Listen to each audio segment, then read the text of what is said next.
A comienzos de los años 50, la noche porteña baila al ritmo de la orquesta de Aníbal Troilo.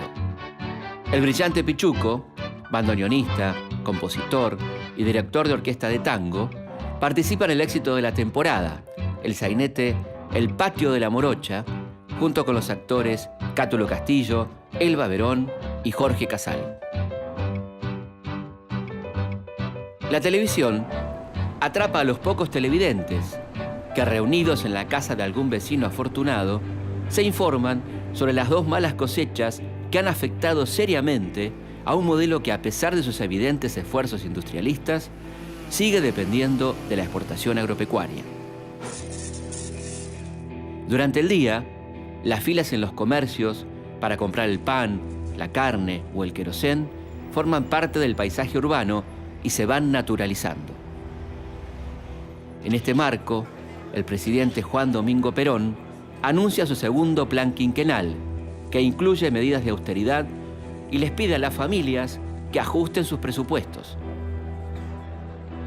Eva Perón, desde la fundación que lleva su nombre, privilegia la alimentación, la vestimenta y la educación de miles de niños de las clases más postergadas. Su lucha por la justicia social y la defensa de los más humildes acrecientan el odio de los sectores medios y altos y la convierten en un factor clave en la relación entre Perón y los sectores populares.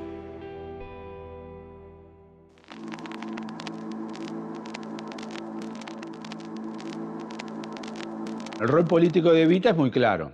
Evita muchas veces dice lo que Perón no puede decir como presidente o como estratega o como estadista, pero sí Evita lo puede decir.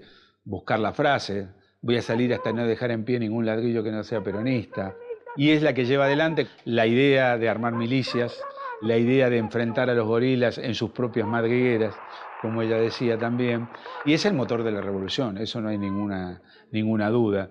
Y es la que genera directamente las contradicciones más grandes, inclusive dentro del elenco gobernante, porque había un sector que quería por ahí negociar o de alguna manera no estirar la cuerda, no tensar la cuerda con los sectores oligárquicos o los sectores enfrentados al gobierno, y ella era la que siempre ponía la pauta y la medida necesaria para decir no, tenemos que seguir adelante y tenemos que hacer esa famosa revolución peronista. Principalmente el problema de Eva tenía que ver con su imagen y cómo incordiaba a los sectores tradicionales de la Argentina. De hecho, había una posibilidad cierta, latente, que los partidos opositores iban a conspirar y se iban a plegar el golpe del general Menéndez. En las primeras horas del 28 de septiembre de 1951, un movimiento militar con apoyo civil, encabezado por el general Benjamín Menéndez, intenta derrocar al presidente Juan Domingo Perón ante la inminencia de un amplio triunfo electoral peronista y, según sus palabras, matar al tirano en su guarida. Al tomar conocimiento del intento golpista, Eva Perón compra a Holanda 5.000 pistolas automáticas y 1.500 ametralladoras, con sus municiones correspondientes, destinadas a armar milicias obreras de autodefensa a través de la Confederación General del Trabajo. Hasta ahora lo que uno tiene recabado es la idea, sí, de Eva de armar a sectores obreros, y por el otro lado cómo eso se desactivó por parte de Perón a sugerencia de Lucero, del Ejército, de entregar las armas a la Gendarmería y al Ejército. Pero la idea estuvo, lo que no tengo visto son los registros por parte de Gendarmería o del Ejército en cuanto a la recepción de esas armas. Acabo de enterarme de los acontecimientos producidos en el día de hoy. Y les pido con toda la fuerza de mi alma que sigan siendo felices con Perón hasta la muerte, y porque tenemos que pagarle con nuestro cariño las infamias de sus enemigos, que son los enemigos de la patria, y del pueblo mismo. Y por eso les pido que rueguen a Dios para que me devuelva la salud que he perdido. No para mí, sino para Perón y para ustedes, para mis descansados.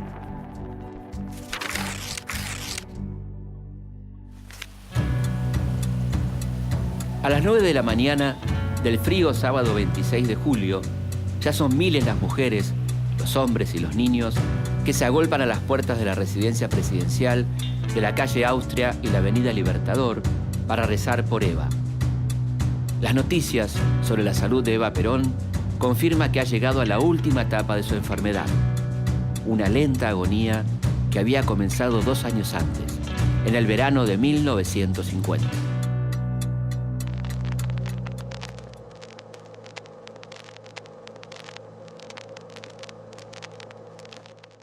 Evita estaba inaugurando el sindicato de conductores de taxi en Puerto Nuevo. Tenía 31 años, completamente sana. Hasta ahí no tenía absolutamente nada, no había antecedentes patológicos, no había nada de interés clínicamente hablando. Y en ese momento se empezó a sentir mal y empezó con un dolor inguinal. Se diagnostica una posible apendicitis, se decide operar rápidamente, pero el apéndice estaba bien. Un médico, por entonces el doctor Ivanisevich, examina a la paciente, explora con la mano el abdomen y le quedan dudas del diagnóstico. Ya sabemos que no era apendicitis, y le quedan dudas aparentemente de incluso una posible enfermedad tumoral. ¿Qué cosa? Porque en este caso no se resolvió el tema y la paciente, por un motivo u otro, sigue sin diagnóstico ni tratamiento hasta el 21 de septiembre del otro año, año 51. Estamos hablando de darle una ventaja al cáncer de 18 meses.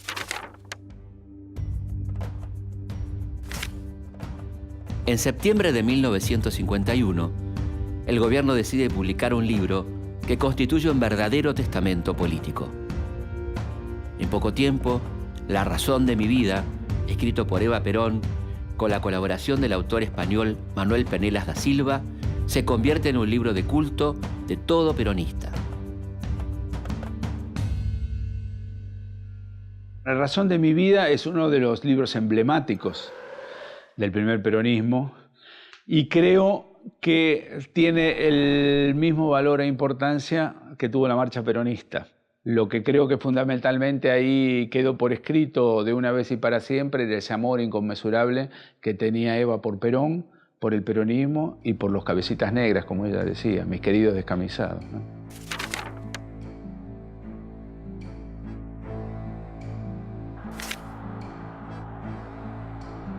La retirada de Eva Perón del escenario político había comenzado el 17 de octubre de 1951. A solo 6 años de su gesta fundacional, una de las máximas estrellas del movimiento empieza a apagarse. Yo no quise y quiero nada para mí. Mi gloria es y será siempre el escudo de Perón y la bandera de mi pueblo. Y aunque dicen el camino girones de mi vida, yo sé que ustedes recogerán mi nombre y lo llevarán como bandera a la victoria.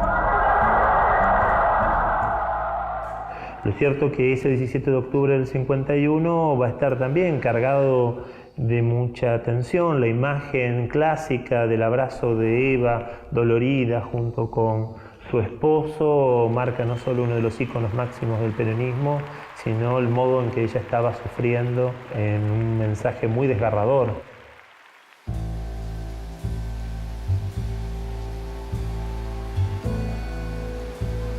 A las 3 de la tarde del 26 de julio, mientras una lluvia torrencial azota la ciudad de Buenos Aires, el padre Hernán Benítez le brinda la extremaunción a Eva Perón.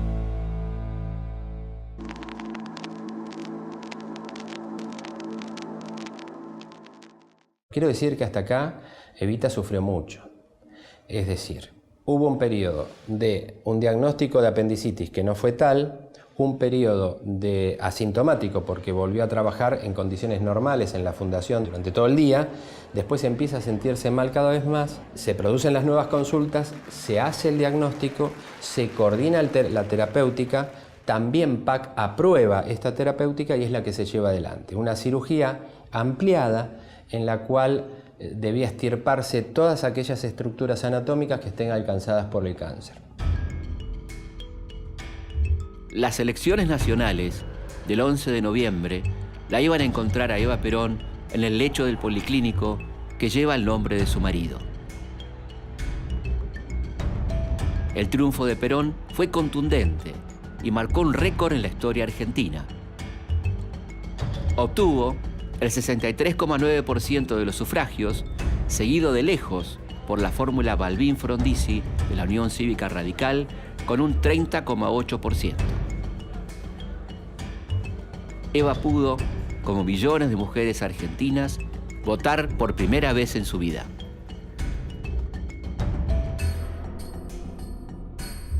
El 1 de mayo se muestra más que aguerrida, también con dolores, también con sufrimientos, pero como librando su batalla final, ¿no? Quemando las naves y llamando al pueblo a combatir. Sería la última aparición en un acto.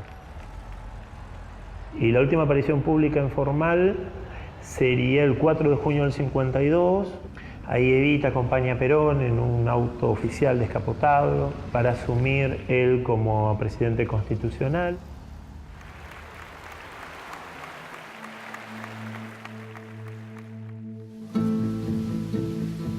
A las 5 de la tarde, el país se paraliza y conmueve. Eva entra en coma. Uno de los funcionarios presentes en la residencia presidencial es el subsecretario de Prensa y Difusión, Raúl Apold, quien instaló una oficina en las proximidades de la habitación de Eva para enviar rápidamente comunicados a la población. Con la proximidad de la muerte de Eva y el agravamiento de su salud, hay distintos homenajes y quizás la más notoria es una misa imperatora por la salud de Eva Perón, donde hay dos figuras visibles dentro del nacionalismo católico que adhieren al peronismo, que es el padre Hernán Benítez y el padre Virgilio Filippo. Era tal la tensión de esos momentos que hasta habían puesto a disposición un teléfono para que le informasen directamente al padre Hernán Benítez el estado de salud y si fallecía o no la señora Eva Perón en el momento de la misa y demás. Ya para su fecha de cumpleaños, del 7 de mayo, se la nomina por ley del Congreso jefa espiritual de la Nación y empiezan sus homenajes en vida. La evolución clínica de la paciente fue mala, por un tumor de cuello de útero, con dolores, malestar general, pérdida de peso, anemia importante, palidez, taquicardia, transfusiones constantes, deterioro progresivo del estado general físico, pero permaneciendo una lucidez impecable en una situación que uno entiende de una paciente especial, muy comprometida con la realidad histórica y con una necesidad de un proyecto y con ganas de vivir, con lo cual yo interpreto que médicamente uno entiende lo que es el final de una enfermedad de esta naturaleza, pero en este caso particular creo que sufrió en forma muy especial. Cuando empieza todo ese empuje popular de que, por ejemplo, hay manifestaciones públicas no solo en la Plaza de la República, sino en diferentes plazas del país, pidiendo por su restablecimiento, con misas populares, multitudinarias, etcétera, etcétera. Hay una foto que yo siempre me acuerdo que está lloviendo y está toda la gente llorando y además llora la gente y llueve del cielo y todos negros, porque los paraguas en ese momento eran todos negros, no había de otro color. Era una cosa que parecía un cuadro del medioevo, digamos. A las 21:36, una voz destinada a pasar a la historia, la del locutor oficial Jorge Fournot, le comunica al mundo la triste noticia a través de la cadena nacional. Cumple la Subsecretaría de Informaciones de la Presidencia de la Nación el penosísimo deber de informar al pueblo de la República que a las 20:25 horas ha fallecido la señora Eva Perón, jefa espiritual de la Nación.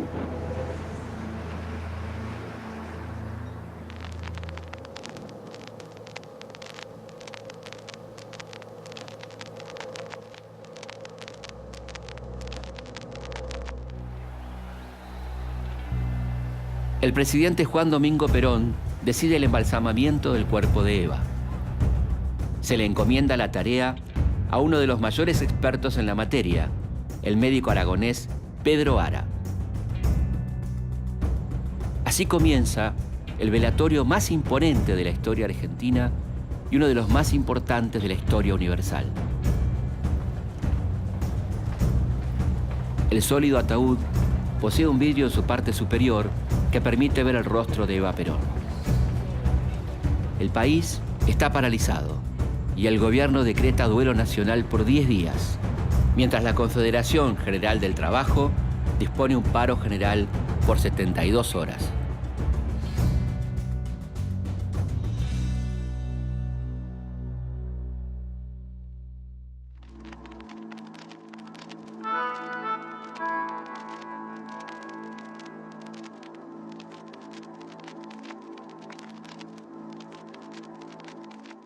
La prensa opositora quizás no dijo lo que hubiera querido decir y que sí dijo alguien cuando escribió En una pared vive el cáncer, ¿verdad? Es evidente que la muerte de Evita fue una salvación, o digamos un problema grave menos para todos esos sectores oligárquicos concentrados, comúnmente Perón después los iba a llamar cipayos.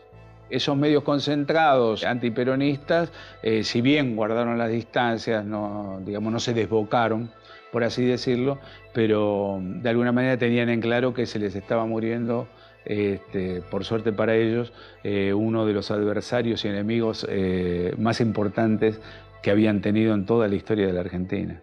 Fueron 14 días en los cuales desde la Secretaría de Trabajo y Previsión, el Congreso de la Nación y finalmente el edificio de la Confederación General del Trabajo, el cuerpo de Eva recibió distintos homenajes.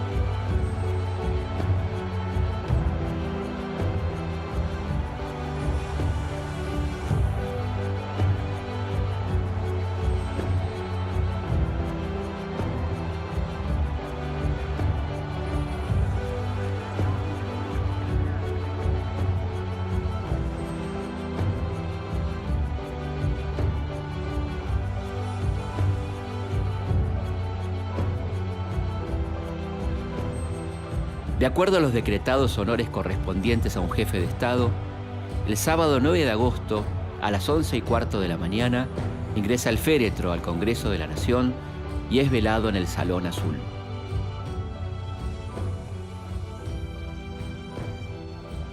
Las filas para acceder a la capilla ardiente se cuentan por kilómetros. Las escenas de dolor son estremecedoras. Centenares de personas sufren desmayos y hay varios intentos de suicidio. En las zonas aledañas al velatorio se colocan 18.000 coronas a las que se suman los miles de ramitos ofrendados por los concurrentes. Las flores comienzan a escasear hasta agotarse. El emperador de Japón, Hirohito, envía 2 aviones de guerra cargados con crisantemos. También se importan flores desde Uruguay, Paraguay y Chile.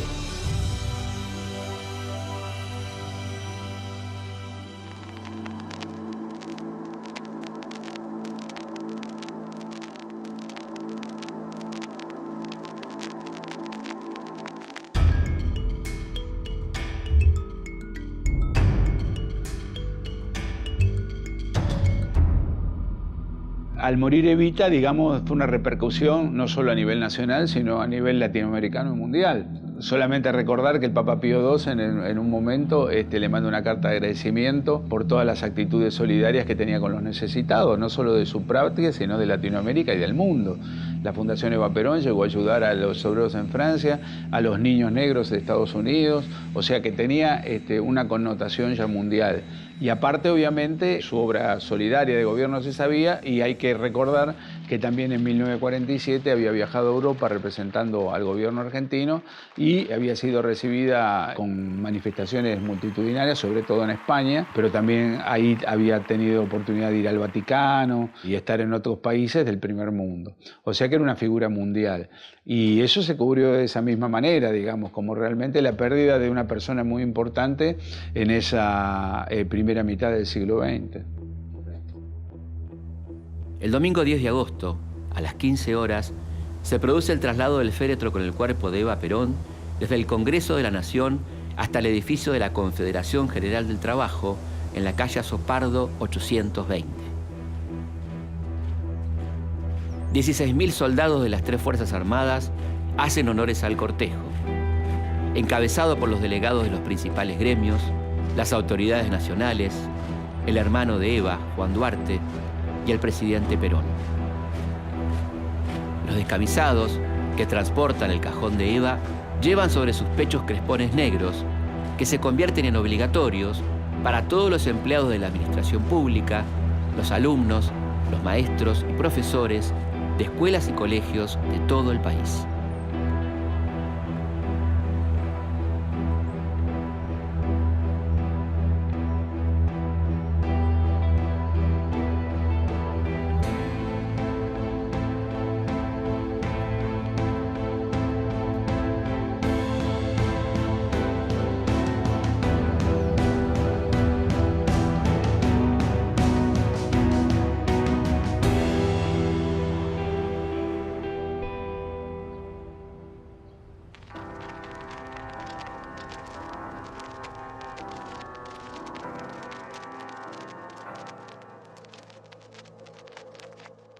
La misma gente se preocupa por poner una estampita de Evita en algún lugar de la casa, de esas casas humildes, con una vela y con una flor, y rápidamente pasa a ser Santa Evita.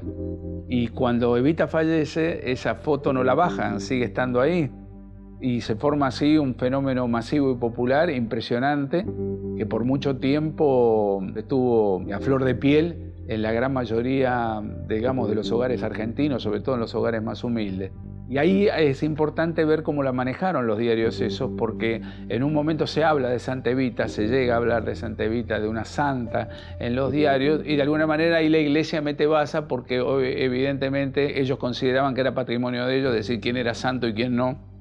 De alguna manera se generaliza una censura o una protesta velada. Entonces los mismos diarios ya no hablan de Santa Evita, sino hablan de altares cívicos, como una manera de bajarlo, pero no tanto, digamos, como para no entrar en conflagración o en contradicción o en discusión con la iglesia, que obviamente pensaba varias cosas de Evita menos que fuera una santa, ¿no? Realmente. La enorme desazón y el dolor de amplísimos sectores de la población que no ve a su mayor dirigenta como la posibilidad de llevar a la práctica aquello que tanto se demandaba, ¿no? Las mejoras sociales, las reformas, ciertos modos del asistencialismo mediante la fundación. Sin Eva, el pueblo perdió a su abogada defensora y quedó, sí, bajo la defensa de Perón, pero ya la figura de Eva, su falta se notaba y mucho.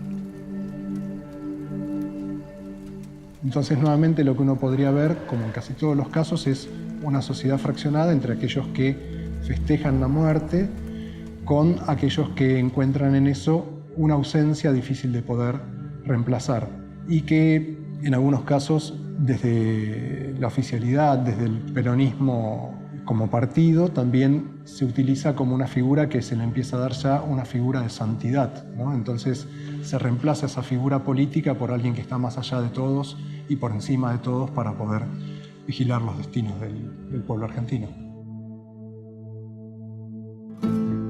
El lunes 11 de agosto, a las 6:30 de la mañana, el presidente Juan Domingo Perón retoma sus tareas de gobierno y asume la dirección de la Fundación Eva Perón.